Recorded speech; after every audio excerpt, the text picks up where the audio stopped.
we've got you. Hi. Hello, everybody. I'm very sorry I'm late. I had a mental breakdown this morning, as distinct from a technical breakdown, so I do apologise for being late. Have we finished this section of rattling the cage, or shall we continue with that? No, that's finished, Martin. We're now on to That's finished. Martin. Okay. So we're on to Martin. Over to you, Martin. Okay, right. So this is a reasonably chunky agenda slot, but you'll be glad to know it isn't all that much of me talking. I'm probably going to do about 10, 15 minutes or so tops on some questions. I kind of raised an issue under cage rattling last time of how were people doing with Agile, and was it worth having a discussion of how are people trying to adopt Agile, to which there was generally lots of nodding, and if they are, how were they finding it? Because there's definitely been pros and cons in every organisation I've tried it with. I think some of that is everybody seems to be trying to do it. It reminds me of a very, very old gag about data science from the very early days, which, by the way, this is at least slightly iffy. So anybody of sensitive disposition, turn the screen off for about 30 seconds. Somebody once described, I think it was Drayton Bird, described data science as a bit like teenage sex. It kind of said lots of people, more people were saying they were doing it than actually were, and most of the ones who were trying to do it weren't doing it very well.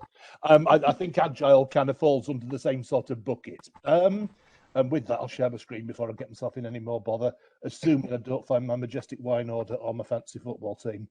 Can you see dogs? It's your poker hand that I was worried about. Yeah, it would be online poker, wine or the fancy football. Can you all see enthusiastic dogs jumping around in the field? Yes. Wonderful. So yeah, I think Agile, it's been sold into people as this glorious vision of kind of people dodging through things, leaping through hoops and working faster. And then quite a lot of the time, it seems to be more that somebody's bought a parkour textbook and it's all gone horribly wrong. I think that's not helped, because every time I've tried to look at it, we did a lot of plural site training on Agile, and the first thing I learned from that was everybody does Agile different, and there's a myriad of different varieties of Agile, so nobody does it the same way. So you recruit people and tell them that we're going to do Agile. They go, yeah, done that before. And then everything turns out to be slightly different, which definitely doesn't help. But it seems to be that most of the different variants definitely seem to involve people being put into pods, and definitely seems to involve that using scrums.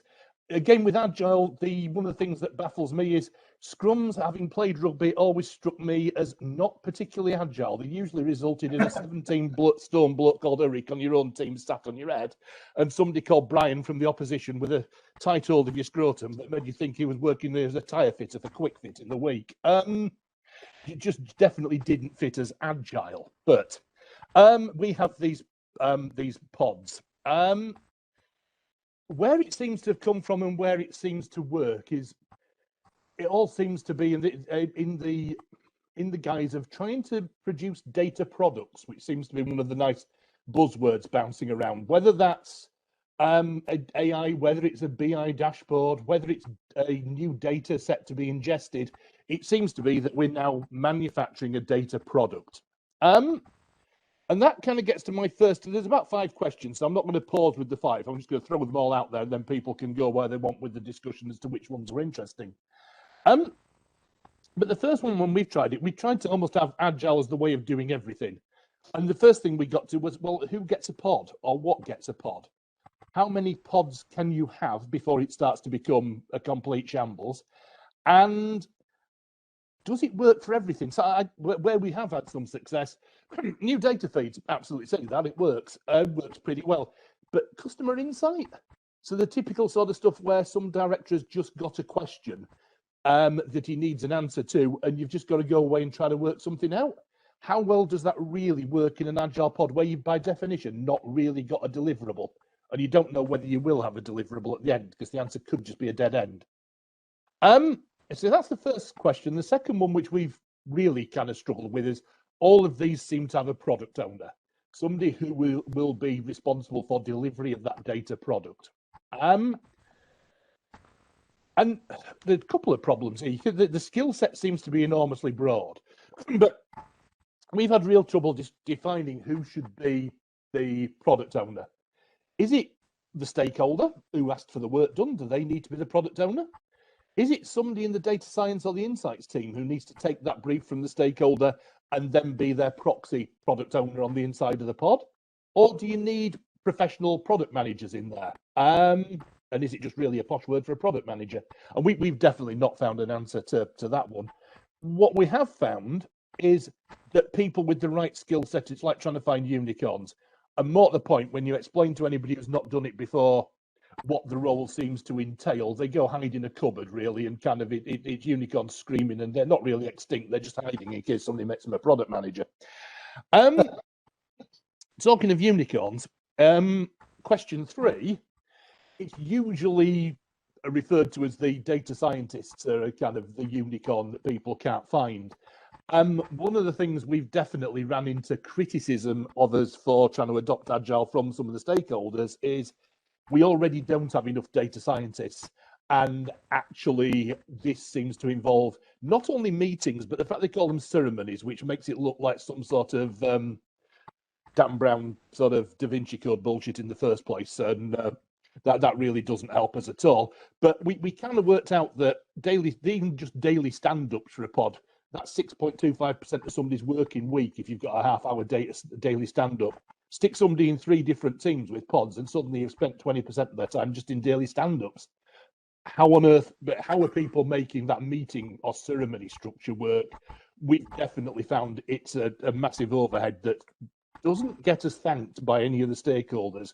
And also, they don't want to turn up to the meetings either, because making a stakeholder turn up to a daily stand-up, we've not seen that work well with more than about 2 of the stakeholders. And even then, it's just because they've got a large attention to detail and don't trust what we're doing. The 4th one kind of gets to, there's also a range of other roles in there that definitely weren't standard to an analysis team. So things like a Scrum Master, which seems to have all sorts of skill sets required, some of which I understand and some don't, particularly given going back to the rugby. I thought a Scrum Master looked something like that. Actually, Scrum Masters did look like that. They'd probably get more sense out of the team delivering to actually what's needed in each sprint, to be fair. But the last question I'd got in here to kind of try to spark discussion was, how are people coping with all of these effectively new roles or skills that are required? Are people getting sign-off for new roles? Are they recruiting Scrum Masters and fetching them into the insight and analytics teams? Or are they trying to train team members to pick these up, kind of off the sides of desks? And we tried that, but what happened the first time we tried that was we found somebody was promptly promoted into a better paid role in IT. So became a Scrum Master across the rest of the business. So we've kind of found all of these things are issues. So I'm going to stop sharing at that stage. So that was my kind of spiel for my experience of the issues with Agile. And the idea was to just set a discussion going up on either do people have opinions on any of the questions that I kind of have thrown out there, or do people have questions that I've missed that would fit under the cage rattling on Agile type heading? I'll shut up now. Matt, can I ask you one question first, Martin? Certainly can. Sorry, Matt. Given what you've said, can you also suggest some of the benefits, if there are any, of Agile? I think where I've seen it working well, I think on things that are very traditionally project-based and go across the insight team. So where we've got to work with the BI developers and data engineering and data science, and it's properly what I'd call a major project. I've seen it work well. Anything that involves close collaboration with the IT teams, it seems to work well as well, because it's their native way of working now. So that's worked well. Where I've seen bigger issues has been where it's just how do you do a deep dive into the accessories category in pet retail, and you're starting from the guys go, what's the outcome we're looking for? What's the product and when? And the product is, well, we make somebody understand better what's going on. What?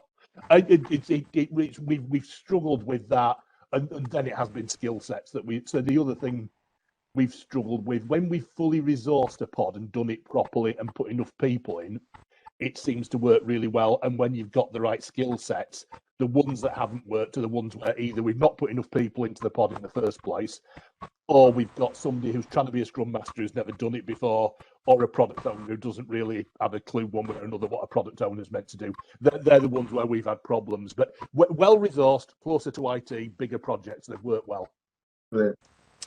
Sorry, Okay, Martin. Ian, you've got something to add? Ian? I do. Let me give you, I suppose, a rundown of Agile, an outsider's view of Agile in Sainsbury's, and I suppose echo some of the things that you've observed. So in Sainsbury's tech, so what used to be IT or digital and technology and is now tech, I think they took up the mantra of Agile probably about 4 years ago, definitely 3 to 4 years ago. And as you've described, Martin, you know, we've product managers are now quite common in Sainsbury's. You know, we had scrums and scrum masters and daily stand-ups and Kanban boards and, you know, minimum viable product development and backlogs. Let's stick it on the backlog, all of that sort of stuff. And as an outsider, what struck me is that it was a bit cultish, and the practice of it was at least as important and probably more important than some of the outputs. So, given that our again over the last 2 to 3 years, our main analytics team and their data engineering team have mapped into tech, they've also taken on Agile. The outcomes that I've seen, I've been quite underwhelmed by in terms of productivity. So it definitely gives teams focus. It ring fences their resource. But I've been amazed a lot of the time, and this, you know, I'm picking out the extreme, but how little gets done in a 2-week sprint. And I suppose what I've also seen as it's moved into data engineering, which I think in tech now in Sainsbury's, it's in a good place in tech in general and data engineering. I think in a less good place in analytics. But it because it's so structured, it means that teams can genuinely say, we are occupied, we are full. You know, this is what we're doing for the next 2 weeks, and we can't do anything else. Now, that is completely foreign, I suppose, to my professional life and how our team runs, and to be fair, 1 or 2 other teams where, you know, you've got your business as usual stuff. You're, you know, might be, you know, harvesting or manipulating data, or, you know, to go into dashboards or apps or whatever process or models. You know, you've got your business as usual. You've got the things, you know, that you're working on in terms of your big targets for the year that will move you on. And then you've got all of this other stuff that flies in that you just have to deal with. So that's my reality. And I might moan about it, but I quite like it, actually. So I'm not a fan of Agile. I actually think as a team, we are very agile, but we don't do Agile. So that's us. I mean, I know, Steve, you've got your hand up, but I'm just wondering whether Kathy, given that she is also an insider in Sainsbury's, has anything to add. Okay, Kathy, your go. Hi, yeah. So, just so my background, I used to work for a bank in New Zealand who very much embraced Agile, and it worked very, very well in the teams that, much like you said, Martin, in the teams that were set up specifically with the skills and the roles, with people who knew exactly what they were doing and how to do it. They then tried to set up our team. So we had insights team, engineering team, and data science team all under one banner. And then they'd set up pods, bringing the resource needed from each of those teams. But what happened was you had people who weren't Scrum Masters, your product owners wouldn't turn up or get involved. And I think what happened most of the time was you spent so much time in discovery that actually, you know, the scrums would seem to go on endlessly because the discovery wasn't necessarily done well, or the Scrum Masters weren't particularly good at what they were doing. You'd have changing priorities or misunderstood priorities up front. So it kind of undermined the whole thing. And I think I think from the Sainsbury's side of things, I just echoing what Ian said about being agile. I think certainly in that example that I described there, it actually meant that we, ironically, weren't agile at all, because we couldn't drop some things to pick up things that were a higher priority, that were more important or more urgent, because we'd committed the resource to something that actually had become less of a priority. So yeah, I actually, much like Ian said, I actually feel more agile here than I did in an agile team. Maybe my definition of agile is off, but Okay, and Stevie, you've got your hand up. Do you want to start? Yeah, just to sort of bring my perspective on Agile. So I had the opportunity a while ago to adopt Agile within my team, my area, and potentially brief reflection, but I have some experience with it in the past. But I decided to try to take some of the good bits from what you get out of Agile without actually adopting the process itself.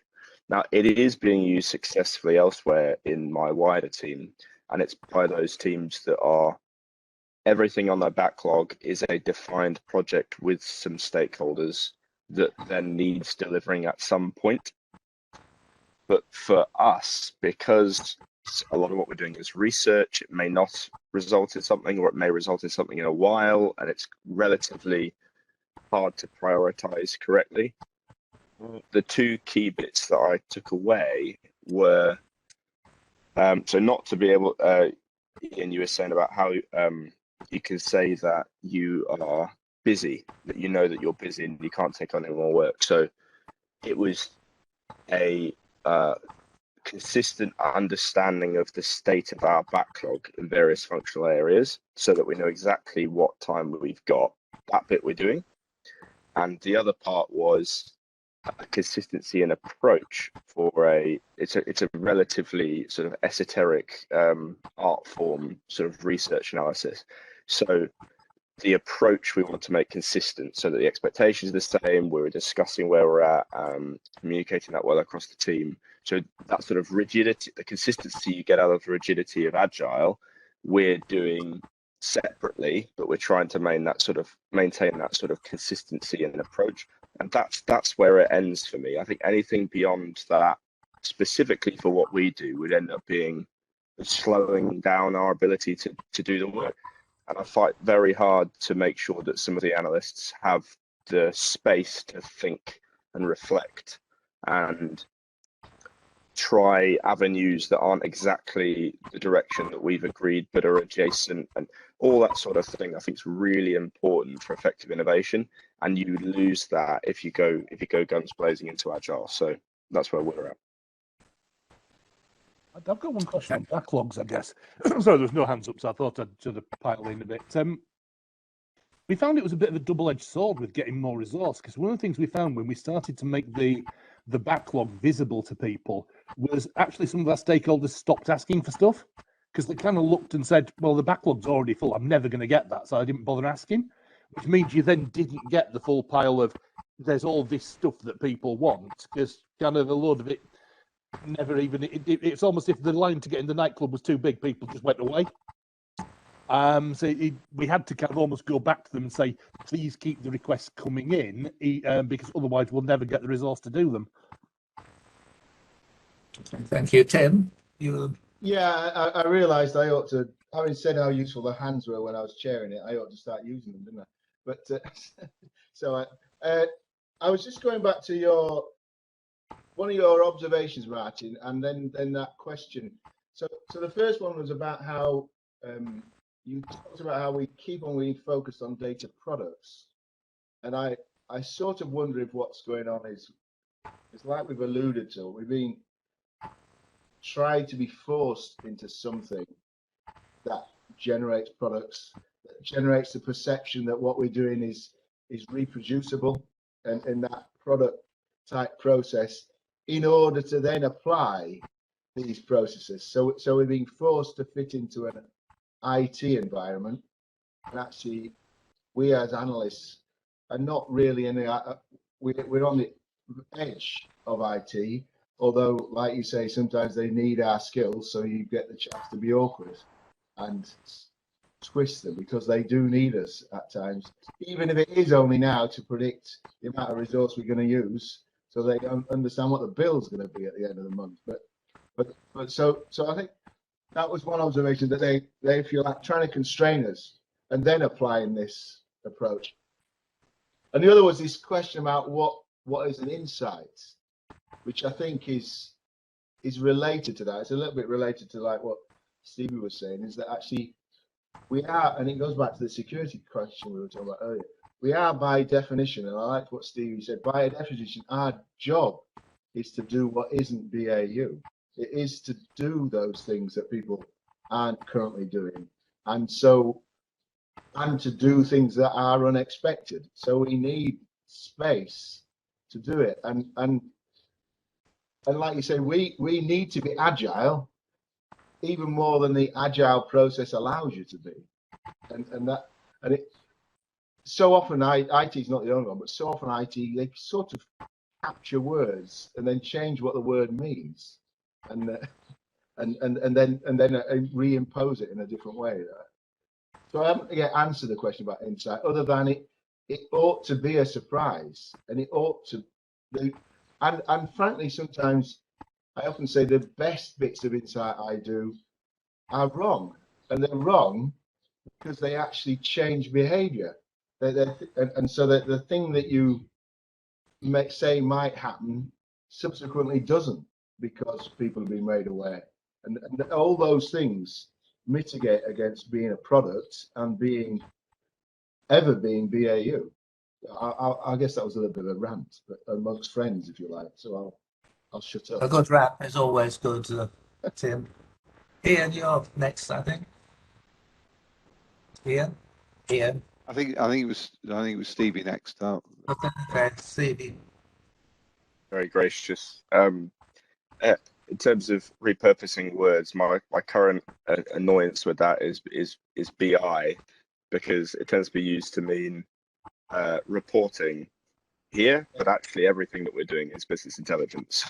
It's kind of a tough one to discuss. But no, it's just really quickly on the point around backlogs, Martin. So the way that we have resolved that is that we have one person in the team focused per functional area. So that would be something like people for us. So HR is a functional area, and we've got maybe 8 or 9 of those. So there's an individual focused on that. They have a backlog for just that area, which is then agreed by the functional stakeholders there. That whole team has visibility of that backlog, but they're maybe not looking at the other backlogs. So we as a team have to assign resource across the backlogs. But what it means is that there at least is something specific to your area that you can argue you want a place on, and you're not feeling like you're going up against a different function that you're not used to working with. And I don't think it's perfect, but I think it mitigates some of that reluctance to push work through, because each backlog is just focused on a particular sort of function, and so they know what's going on in their own function.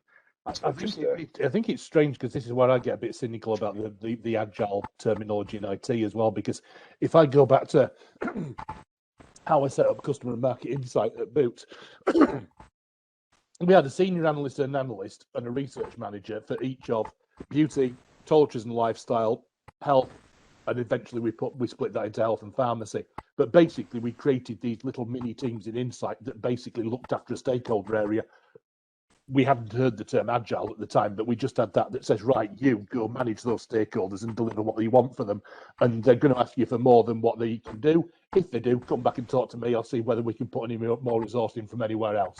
But crack on and own that stakeholder. And it seemed to work. And now I feel like I'm having to almost try to rejig that way of working, but into a way that calls it agile, so I can kind of appease some of the terminology, but I don't think it's took us forward from what I was doing 10 years ago. Sorry, my rant.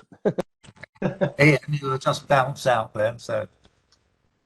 Yeah, so just on the theme of, I suppose, what we've taken from Agile, just in terms of language or concepts. So the most useful one for us, I think, has been the idea of product. although defining product is, is quite multifaceted, I suppose. But we sort of, went through our usual 2-yearly restructure last year. You can almost time your watch by them. And we're a small team, always have been a small team. We do all sorts of stuff with a core set of technologies and a core set of data, or a curated sort of load of data. So we sat down and sort of tried to make sense of that in terms of bucketing things up, and we came up with 4 things. Now, one of which was product, and that's, I think, been the most important one, really, in terms of thinking, okay, so is all of the work we do to represent sort of catchments of product, a class of product, market share reporting a product, a particular set of tools or a map that location planning use, that we think of those as products, and that means we can kind of start thinking about product life cycle, I suppose. What do we maintain, what do we deprecate, what do we invent or innovate on? But then to go with that, we've got all the stuff that supports product, which we, I guess, call engineering. And then there's the other stuff that happens, which is projects. So we get called on as, I guess, subject matter experts to go into projects. That might be, an acquisition. It might be, I don't know, all sorts of things. And then there's the stuff that always happens, which is people want things, which we kind of say are requests. So that's kind of how we sort of class our work. But the big innovation, which I think I have to give Agile credit for, or our exposure to Agile, is thinking of what we do as a lot of what we do as product. Tim? It was just an observation. It sounded from what Martin was saying like you were almost being forced into adopting an agile in its methodology point of view process, in that you were having to report things around those categories. I mean, I'm probably showing that I've never really done agile as a process, although I like to think I'm agile, in that I'd never heard of the word ceremony before. But as I say, that's illustrating my ignorance. But is that the case? It's somebody else who's requiring you to actually. Yeah, I mean, I think it's been adopted that much in IT. What Ian was saying about sort of almost that 4 years ago IT, and then it's kind of strayed into data as we should be doing this. It seems to be. It partly was on the how do we justify resource that it's been brought in, but so many of the projects that we also support now. So we've got a digital a set of digital projects going on, also run agile, that it just appears to become the mantra for how we do things. So we almost become the odd men out if we don't. Right. So yeah, we almost feel. Forced is probably slightly too strong a word, but heftily encouraged is definitely been the case. Right. We're coming to the end of this section at the moment. One thought that hit me, never having heard of Agile at all, is a talk I heard from the London Fire Brigade about 3 years ago. And the talk was very interesting because their whole analytical work was actually located within IT. In the organisation, the analytical function was put into IT, and he was waxing lyrically on about the values of this because of the absence of because of the absence of barriers, access of data. I don't know whether this makes any sense as to any of you at all, but I throw it out as a thought. It certainly fits with Ian's original cage rattler, and how Martin had to be awkward just to get some high-level IT privileges just so they could access data. But yeah, His point was that there was no problem getting at data. but was that all the data? Was that the internal data, or because one of the issues I hear of, I mean, as I say, I'm never really in an organisation, is actually you might get access to the internal data, but quite often we want access to external data, and at that point, being inside the hub can create all sorts of barriers. Like Stevie was saying, we want to access stuff that's not yet necessarily being security cleared in one sense or another. I'll let Ian interject. Yeah, just I suppose just to echo that point, we have an increasing number of cases where stuff that we used to be able to access from an open data point of view, those URLs, those domains are not whitelisted anymore. So we have to go through the process of whitelisting them. So yeah, we definitely come across that more, and we get it in the end, but it's just an inconvenience. So I think it's the times that we live in, clearly. Stevie? Yeah, just to comment that, like I said before, I think that's kind of where we live. So that's where we're operating, is in this sort of grey twilight zone. So we engage in web scraping.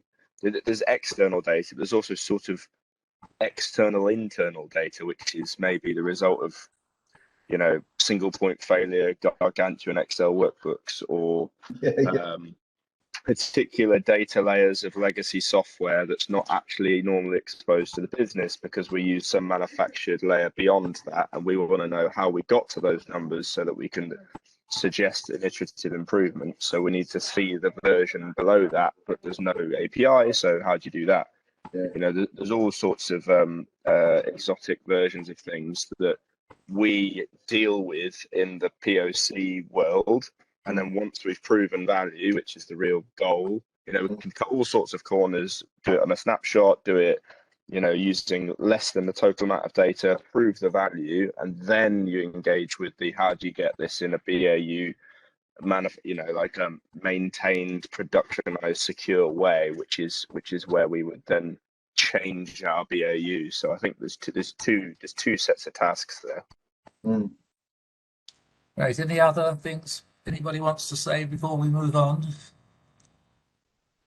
I'm trying to remember the other questions that you posed, Martin. There was the one about insight, wasn't there? There was the one about the product managers and where they sit, wasn't Yeah. I mean, we've tried probably all three variants. From the product manager should be the stakeholder who's asked for the work, and generally that's trying to drag them kicking and screaming into something they don't want to be in, because they just want to go, well, somebody just do my bloody project and tell me what's happening.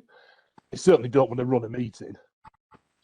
We've tried to hand it over to members of the analytics team, and again, that's varied from do they have any skill set in it whatsoever, through to, look, I can do the bloody work, but I'm not a project manager. Never mind a product manager, and it's been really varied.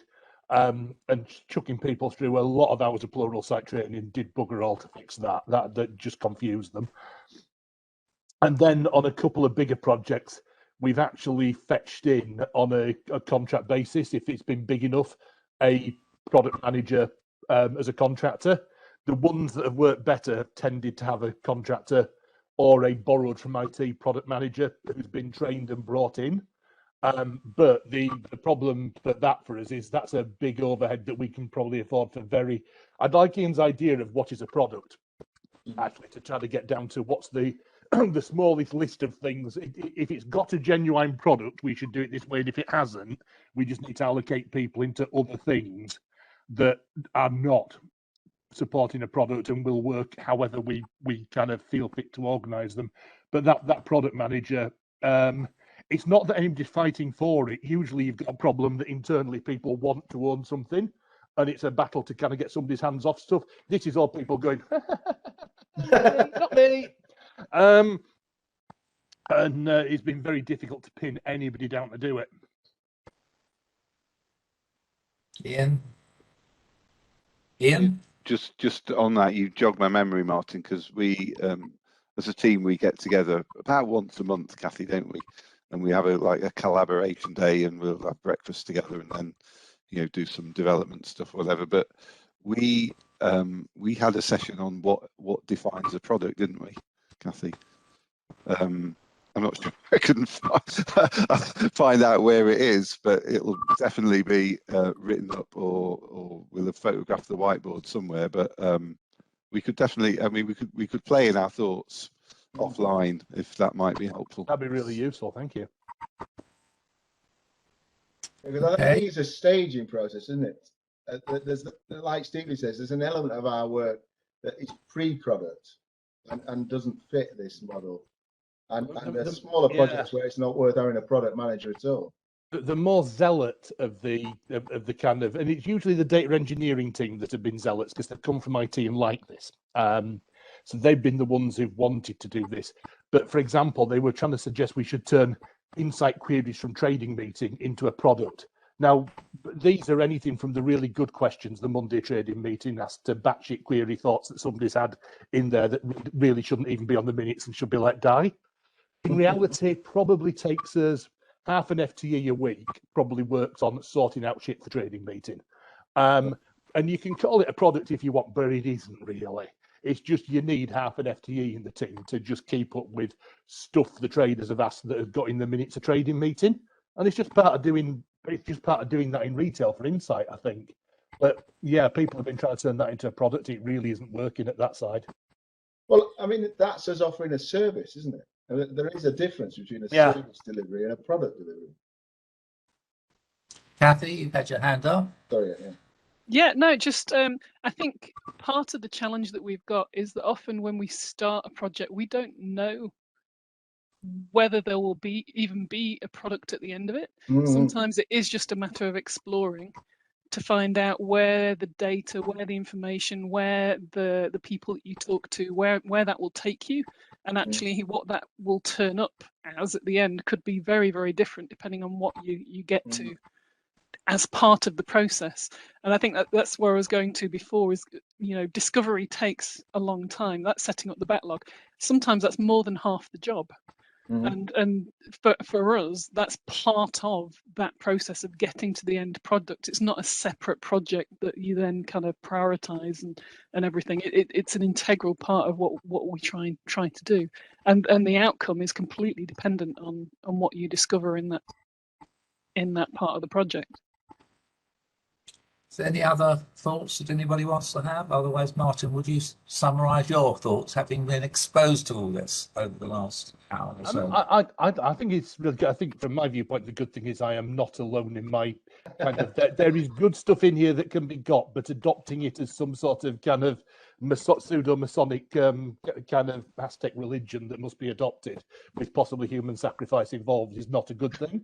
And it does feel like that a bit sometimes when you're in the middle of it. So as a sense check on that, I think it's really good. Yeah, I do think to me, the bit I'm taking away is, find the good stuff, find what works and chuck away the rest, and that's okay.